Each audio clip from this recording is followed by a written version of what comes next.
Okay, so we just saw how this system would work when it's dry, but I'm going to utilize some of the rain that we caught last week and show you in actuality how it works.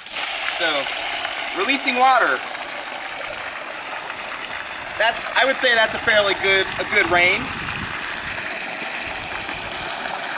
Water comes over, almost imperceptible rise in the driveway. Again, you don't even notice it when you drive over in your car, but the water knows what level is, and so the water slows, spreads, and sinks into the landscape.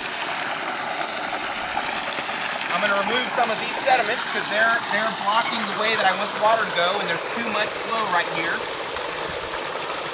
But the water's going to come and spread out and gently go down and fill up the little gravity irrigated wildflower patch. If you get too much water coming too fast, you can remove one of these microdetritus berms. So you see how effective that is? I didn't put it there. Just little sticks come together and they start accumulating more sediments. But if the water's piling up too far behind it, you can just remove it. And they'll come back. They'll make their own a little bit further downhill. So there we go. Move that microdetritus berm. Move that one. And as soon as I move it, you can see all the sediments flowing. So before, with the microdetritus berm there, you didn't have any erosion. And now, as soon as you move it, you start getting more erosion. And you also start rebuilding the microdetritus berm. So I'm going to go stop the water. We don't need to drain the whole tank. But if you walk down that way, you can highlight how the water works. And thanks for watching, guys.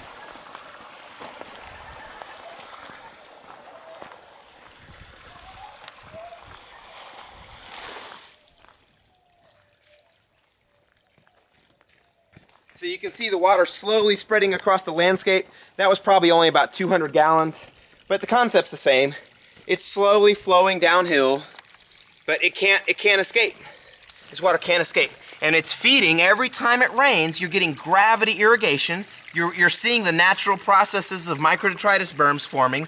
And then each of these little areas here, even though it doesn't look big to us, it's only about 2 inches deep. But if you change your perspective and think about you being an ant, that is a huge reservoir of water.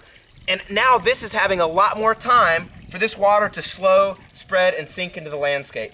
And the microdetritus berms are everywhere.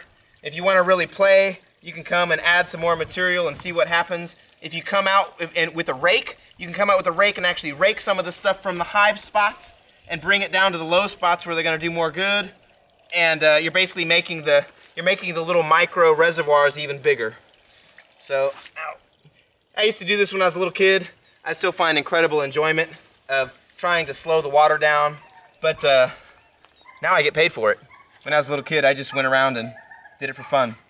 And heck, right now I'm still doing it for fun. Thanks for watching, guys. Oh, wait. Already off?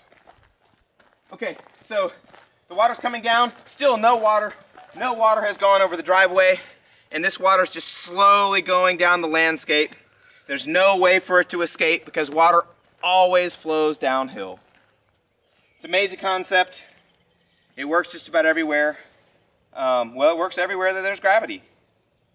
And it's just slowly going. So what was up there, that erosive 2-inch column of water just barreling out of the tank, has now turned into a pretty small flow. You know, I can slow it down just by putting my hand in it, or a little twig. And it's just natural processes. This is the flood. This is the flood. This is where you're stopping the flood in the uplands.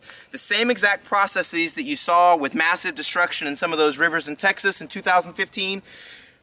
You're seeing the same processes up here, but now I'm seeing it on a much smaller scale. So instead of the water being 40 feet deep, it's only 40 millimeters deep. But the same exact processes work. Nature is fractal in nature. And it's amazing. Thanks for watching, guys.